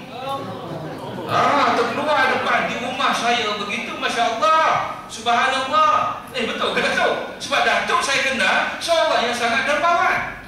Anak yatim apa semua bagi. Tetapi mungkin dia hidup dalam lingkungan, berkawan dengan aku, berkawan dengan menteri-menteri, berkawan dengan apa ni raja-raja. Mungkin suasananya begitu, mungkin saya tak tahu. Besoknya dalam Masjid Nabawi, ketika berjalan masuk, saya kata Datuk, Datin boleh minta cerai. Tetapi takkan Datin nak minta cerai. Ya ke memang? Iya. Kemudian mereka balik, seminggu kemudian gitu, dia telefon saya, dia kata, Prof, saya dah suruh isi pakai menutup aurat. Dan semua kaki tangan wanita dia lebih kurang 27 orang begitu, dia offer. Dia kata, semua sekali saya nak menutup aurat, siapa yang tutup aurat dengan sempurna, saya bagi 2 increment gaji. Dia orang kaya. Dan belilah 7 helai tudung masing-masing. Dia akan bayar semua sekali 7 helai kan, 7 hari kan. Tuan-tuan tahu berapa ramai yang menyahut cabaran dia daripada 27 orang? 2 orang. Tengok, bagilah duit, bagilah kemudahan, taufik dan hidayah datangnya daripada Allah. Jadi hari ini saya bercakap macam gini sekalipun, orang tak nak dengar, dia suka dengar. Tapi masuk sini, keluar sini. Tetapi insya-Allah satu hari nanti dia teringat balik. Itu yang kita doa. Kita jangan marah orang, kita jangan kutuk orang lah. Jaga, kita sayangkan. Dan kita berdoa supaya dia ni okey. Okey, setelah beberapa ketika, ini dia cerita dengan saya. Beritahu anak dia yang umur 21 tahun. Dia kata, Ira pakailah tudung, tutup aurat. Anak dia kata apa? Mama tutup aurat ni umur berapa Mama? 43 kan? Ira baru 21. Tak, benar-benar betul. Realiti dia, ketika kita sedar. Tetapi jangan tuan-tuan, jangan risau. Ini anak kita, ini isteri kita. Ada cara. Nanti macam banyak lagi tu Pak. Sekali lagi saya pun nak balik juga ni. Jadi Allah bagi kemudahan untuk kita masuk syurga tanpa dihisab. Saya nak cerita mudah tadi. Contoh saya lagu Allah Akbar, subhanallah. Dalam surah Fatir ayat 29 Allah kata apa? Sesungguhnya orang-orang yang selalu membaca kitab Allah dan tetap mendirikan solat serta menermakan dari apa yang kami kurniakan kepada mereka secara bersembunyi atau secara terbuka, mereka dengan amalan yang demikian mengharapkan sejenis perniagaan yang tidak akan mengalami kerugian. Allah ajak kita berniaga dengan dia dan dia suruh dia akan bagi untung kan dia. Apa dia perniagaan yang menguntungkan ini? Ini saya lajukan sikit ya tuan-tuan dan puan-puan. Saya tak nak. Perniagaan yang pertama, buat baik. Dia ada ayat, dia ada hadis dia, tetapi saya buat dalam bentuk diagram macam ini supaya tuan-tuan faham ya. Allah kata apa? Rasulullah kata apa? Bandingkan ganjaran kebaikan dan kejahatan, kebaikan diganda minimum 10 kali. Buat baik sekali, buat baik satu benda 10, buat jahat 1. Baik sekali ni, hari ini saya buat baik ada 2-3 perkara yang saya percaya lah. Pagi tadi lepas solat subuh saya ajak 2-3 orang, jom pergi minum, saya belanja. Baik lah kan? Kalau bagi 10 kali gitu, saya naik dah sekolah ni. Okey, hari ini saya pergi ke rumah adik saya, meraihkan dia akikah anak. Baik itu kan? Dia seronok saya pergi. Jadi baik, katalah itu 1 kan? Jadi 20. Datang mengajar pula hari ini, tak ambil bayaran. Mengajar dulu 40. Tak ambil bayaran, tak nak bayaran 50. Kalau secara hakikat nampak saya dah sengit macam itu. Nak berapa banyak? Nak suruh jadi balance balik? Buat jahat berapa kali? 50 kali kan? Ya Allah, siapa yang timbangan dia tu berat sebelah kiri, memang dia jahat sungguh.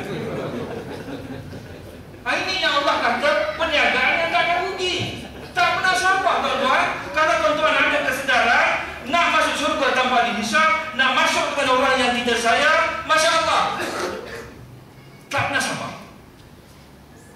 Sebab buat baik 10 kali, ini minimum ni. Baik, kita pergi yang solat berjemaah ni. Masya Allah, subhanallah. Bandingkan ganjaran solat berjemaah dan solat bersendirian. Solat berjemaah 27 kali lebih baik. Nampak tu yang hijau itu buat solat berjemaah, yang merah tu solat bersendirian. Tapi berapa ramai orang tak cerdik? Antara solat berjemaah dengan solat bersendirian, dia pilih solat bersendirian. Dia ni belajar di universiti ni.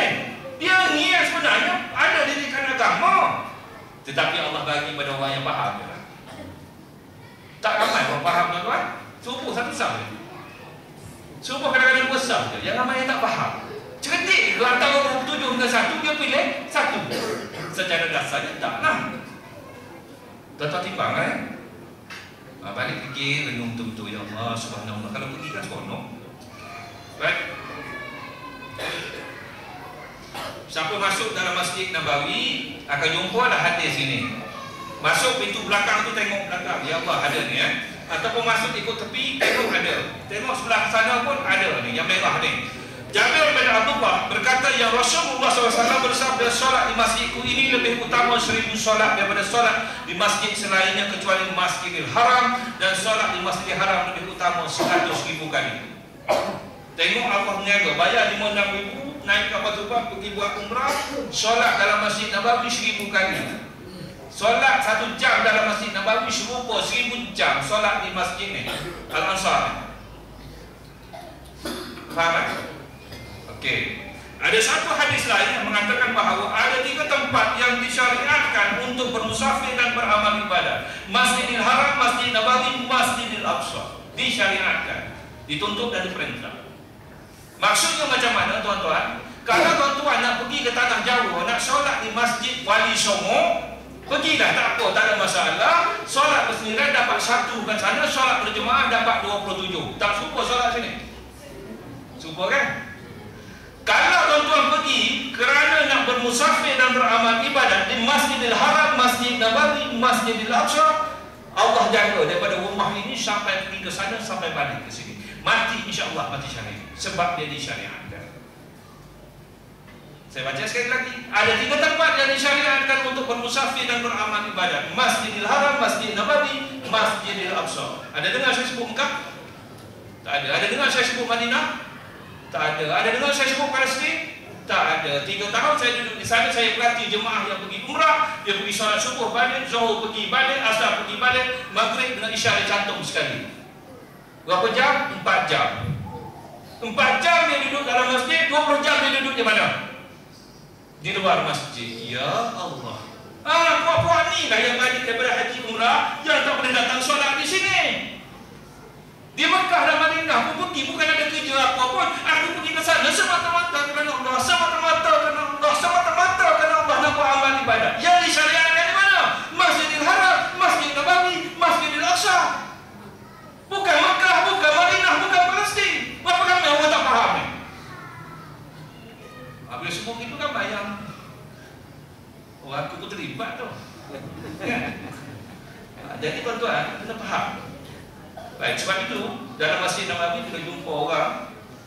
Saya tanya dia, Ji, haji berapa lama datang ke Madinah ni? Umrah. Umrah standard 3 hari. Dia pun kata 3 hari. Mana 3 hari ni haji ni memang tak kerti mengira betul. Saya sebut begitu. Dia pun tengok je dia tak kenal kita kan? Betul. Berapa hari? 29, 30, 31 dah pergi. 3 hari.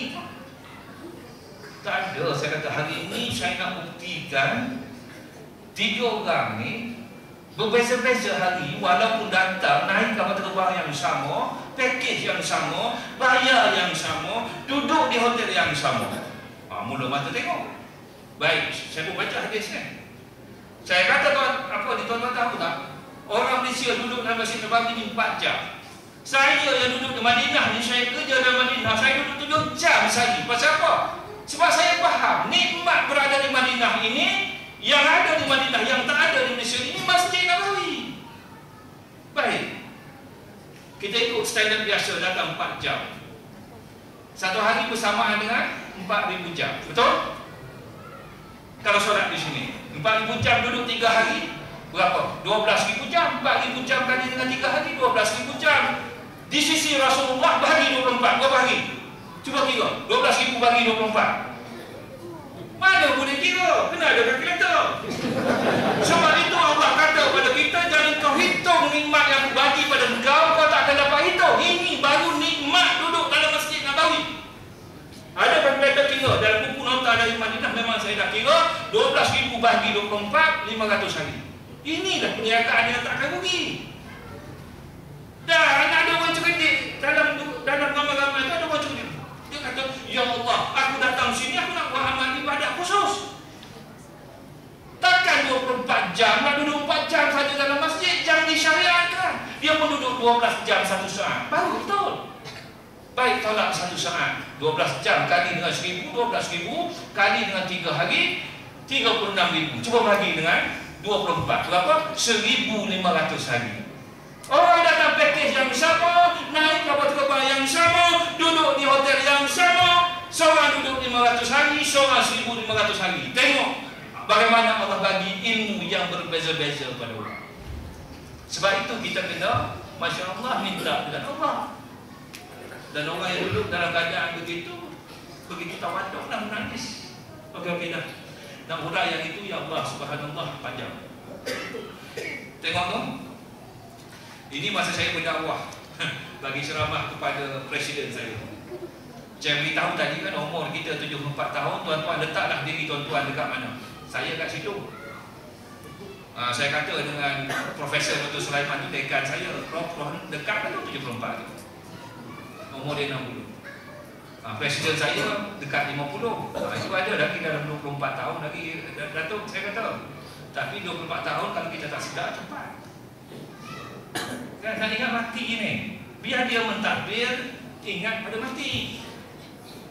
Kita jadi pentadbir, saya jadi pengarah UiTM. Saya ingat pada mati, saya pastikan semua sekali orang solat di masjid berjemaah. Tidak ada mesyuarat sebelum waktu zuhur. Tidak ada mesyuarat selepas melepasi waktu zuhur, berhentilah mesyuarat penting. Solat lagi penting. Lepas sudah solat, marilah kita sambung mesyuarat, tak ada masalah. Berapa ramai budak-budak UiTM tu, tuan-tuan dan puan-puan, pukul 5 dia kena kawal. Ketika asal pukul 4.50 macam sekarang ni dah lewat ni, bila masa dia nak solat, saya panggil pegawai-pegawai kesal saya, awak solat ke tidak? Tanya dulu pegawai tu, dia solat ke tidak? Pokok tentera ni yang kita ambil sebagai pegawai kesatria, dia bukan peduli pun tu. Lepas tu awak nak suruh anak-anak kita ini tidak solat. Saya kasih pada anak-anak saya cakap, bagilah dia solat, ajak dia solat dalam keadaan dia pakai uniform. Bukan tak boleh. Nah, ini semua kita hendak. Apa benda yang kita hendak dalam hidup kita? Baik tuan-tuan dan puan-puan, kita kata kita nak bawa orang yang kita sayang, memang boleh. Dalam surah Kafir ayat 8 Allah kata apa?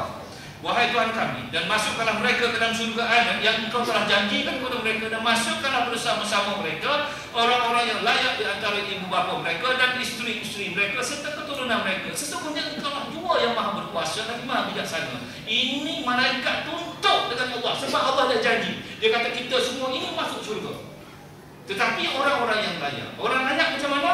Dalam surah At-Tur ayat 21 Allah cerita orang layak adalah mereka yang beriman. Sebab itu saya anjurkan tadi, kalau kita betul nak bawa isteri kita masuk, jaga. Orang perempuan utamanya aurat. Puan-puan, jaga suami. Yang paling susah sekali suami kita ni nak pergi solat berjemaah di masjid. Anak-anak kita, Allah jaga dia. Ini nak kena fikir ni, nak kena fikir sendiri. Baik, dalam proses tadilah, ini yang saya pegang sangat ni. Masa saya cerita yang saya tak kerti baca Quran, nangis setiap malam tuan-tuan. Tetapi saya jumpa hadis ini, Allah SWT turun ke langit dunia ketika 1/3 malam masih tersisa. Allah menyeru, adakah antara hamba-Ku yang berdoa kepadaku supaya aku mengabulkan permintaannya? Adakah antara hamba-Ku yang meminta ampun kepadaku supaya aku mengampuninya? Adakah antara hamba-Ku yang meminta kepadaku supaya aku memenuhi? Allah tanya kita, engkau nak berdoa, aku nak mengabulkan. Engkau nak bertaubat, aku nak ampunkan. Engkau minta, aku bagi. Tapi isunya bila? 1/3 hujung malam tersisa. Bila tu? Waktu tahajud. Bila? Waktu malam. Pukul berapa orang tanya? Allah letih semua. Bangun je lah sebelum waktu subuh tu okey dah tu. Tapi kalau betul-betul nak kira, mari sini saya ajar. Sebab waktu di Seremban berbeza di Subang Jaya, waktu Subang Jaya berbeza dengan Madinah, berbeza dengan London, berbeza dengan Paris, New York. Macam mana beza? Bila waktu malam tuan-tuan? Bila? maghrib tadi ya. Bila waktu siang, fajar. Katalah waktu maghrib pukul 7 di sini, waktu fajar nanti pukul 4, 8, 9, 10, 11, 12, 1, 2, 3, 4, 9 jam bagi 3. 9 bagi 3 berapa?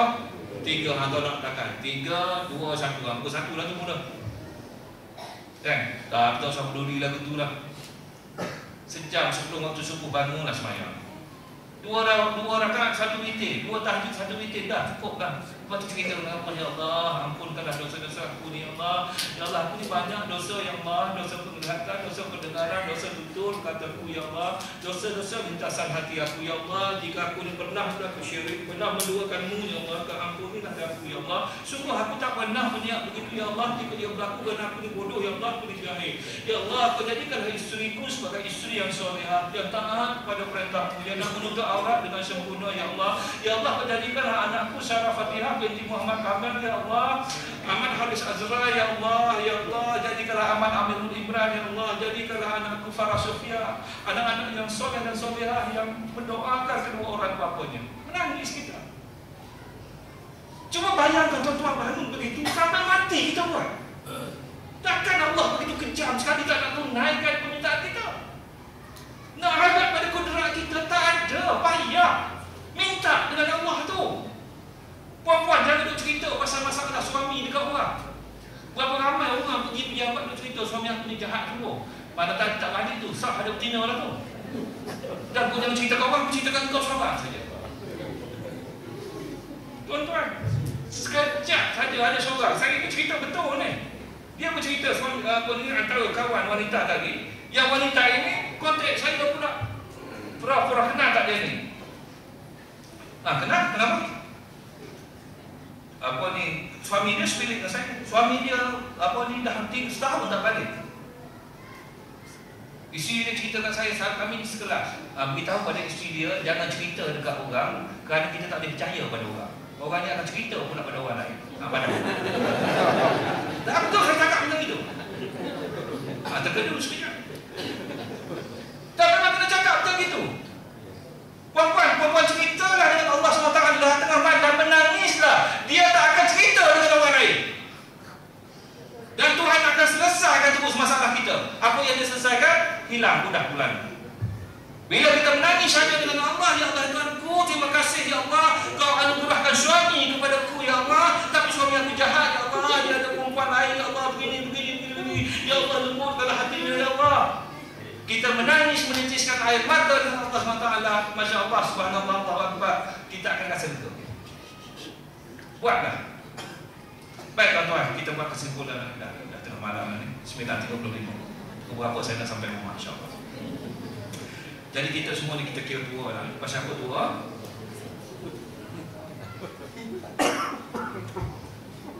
...74 tahun usia kematian, bagi 2, 37. Bermakna mereka yang umur 37 tahun tua. Kenapa tua? Sebab masa yang tinggal lebih pendek daripada masa yang dia telah lalui. Berdasarkan purata tersebut. 40 lagi tua, 50 sangat tua, 60 tua lah mati, 70 tua kali dah. Tak betul, kita kena begitu ya. Tuan-tuan tengok yang orang kata, ya Allah, Prof 50 muda lagi. Siapa kata muda? Saya kata awak semua kita muda, kita tak ingat nak mati. Inilah puncanya. Berapa ramai wanita-wanita, dia duduk sibuk dengan slimming tea, dia duduk sibuk nak diet, dia tak sibuk pun berapa surah dah dia apa. Di Madinah orang tak tanya, ya Allah, awak ni nampak body sihat. Orang tak kata begitu. Dia sama-sama dia, halakah dia tanya, surah berapa dah hafal. Kita dah sibuk dengan benda-benda lagu tu. Umur dah 50, umur dah 60. Ini beza pemikiran. Ini yang nak ditukar sikit-sikit. Dan sekaligus tak boleh. Dan kita kena selalu berdoa pada Allah SWT. Baik. Nak beritahu bahasa azam orang tua, kita tua belaka. Yang pertama, jagalah solat berjemaah, bangun solat malam, baca Al-Quran dan terjemahan, solat doha. Solat doha bukan punca rezeki. Berapa ramai orang kata, ya Allah, punca rezeki. Ada 80 ayat lebih tentang rezeki. Allah cerita apa? Aku bagi rezeki, dia yang bagi rezeki. Aku nak tengok kau ni beriman, kau bersyukur ataupun tidak. Itu saja. Kita solat doha kerana kita nak beramal ibadat. Surah Az-Zariyat manusia, melainkan untuk menyembah dan beramal ibadat kepada itu. Cukuplah yang itu. Clear hati kita ni. Ini bangun tengah malam, Lailatul Qadar kan? Oh gelap, tidur balik. Itu nak, kalau nak Lailatul Qadar, jemput saya lain kali. Masya Allah. Tengok tuan-tuan dan puan-puan, kita nak dianugerahkan mahligai di syurga kan? Hanya saja yang layak memakmurkan, menghidupkan masjid-masjid Allah itu ialah orang-orang yang beriman kepada Allah dan hari akhirat, sedang mendirikan sembahyang dan menunaikan zakat dan tidak takut melainkan kepada Allah. Dengan adanya sifat-sifat yang tersebut, maka adalah diharapkan mereka menjadi dari golongan yang mendapat petunjuk. Orang yang memakmurkan umat Allah ni, makmur ni kan macam-macam lah ya, bagi macam-macam ya. Tidaklah seorang hamba muslim mengerjakan solat kerana Allah dalam satu hari. Tengok, kerana Allah. Bukan kerana benda lain, kerana Allah. Semata-mata kerana Allah, semata-mata kerana Allah, semata-mata kerana Allah. Tak usah kagum dengan benda-benda lain. Biarlah orang nak kata begini, tak ada. Kita sembahyang kerana Allah. Aisyah pernah bertanya Rasulullah, pasal apa yang dia bangun malam sampai bengkak kaki? Kan dia dah hadis syurga dah, tak payah itu. Rasulullah jawab apa? Orang nak cerita bengkak kaki. Oh, dia kata, bila kita nak bengkak kaki? Bukan soal itu. Rasulullah jawab apa? Aisyah, tak bolehkah aku beramal ibadat kepada Allah kerana aku nak bersyukur kepada Allah? Tuan-tuan, berapa kali sujud syukur dalam hidup ini?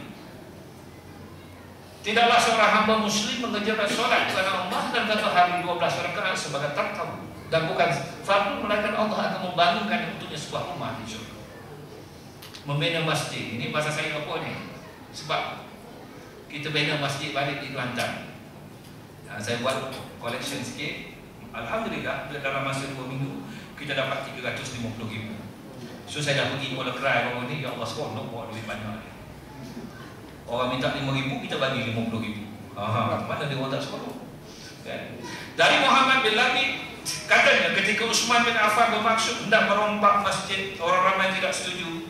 Mereka lebih suka membiarkannya sebagaimana adanya. Maka berkata Uthman bahawa dia mendengar Rasulullah SAW bersabda, sesiapa yang membangunkan masjid kerana Allah, maka Allah akan membuatnya untuknya rumah seperti itu di syurga. Ada 12 perkara yang saya beritahu hadis yang mengaitkan yang Allah offer lah, buat ini akan dibina di syurga. Itu nombor 2. Yang kita buat amal ibadat itu semata-mata kerana Allah. Tapi kita tahu datang sendiri lah, banyak benda ni datang sendiri. Makan kan, kita makan kenyang kan sendiri ya. Kita tak payah fikir pasal kenyang kan. Ini ibarat dia begitu. Baik. Apa yang saya bercakap panjang ini, tuan-tuan dan puan-puan, Allah Akbar, yang sebenarnya terkandung dalam buku-buku tulisan saya ini. Bersyukur saat diuji Travelog Dakwah Usahawan Akhirat, nota dari Madinah, Anadok Madinah, ilmu kehidupan bersamamu di Firdaus Travelog Haji. Dan ini isi saya pun dia ada menulis benda-benda yang saya cerita kami bersekali ya. Aroma antara benua, cerita nampak macam buku masakan, tetapi cerita tentang kebesaran Allah. Ada orang baca, dia tulis, dia kata apa, gila untuk sebuah buku masakan, baca menangis. Kenapa? Tuan-tuan, itulah. Tapi itulah tuan-tuan, saya minta maaf lah. Saya macam saya kata, saya ni tak jual buku. Jadi tuan-tuan saya bawa satu buku, cari tahu bawa-bawa satu apa semua kan, tuan-tuan tengoklah. Ada tu yang dah klepek-klepek tu. Itu personal lah tu. Dan ini buku terbaru saya harap tuan-tuan dapatlah. Cari, tanyalah diri, merenung diri. Hadiah buat sahabat, ini tinggi sikit tu. Hadiah buat suami, hadiah buat anak. 5 biji ini untuk dilancarkan pada pesta buku nanti. InsyaAllah. Kat sini tak ada, kecuali merenung diri. Jadi saya harap tuan-tuan dan puan, apa yang saya sebut tadi menjadi satu amal ibadat. Saya minta maaf ambil masa yang panjang kerana saya dah sudah solat. Jadi tuan-tuan belum lagi lah kan. Jadi nak datang sini 2-3 kali rasanya payah. Rasanya lah begitu. Jadual saya sampai bulan 6, Sabtu Ahad memang dah penuh. Jadi saya ambil kesempatan ini untuk betul-betul lah bercerita daripada hati saya.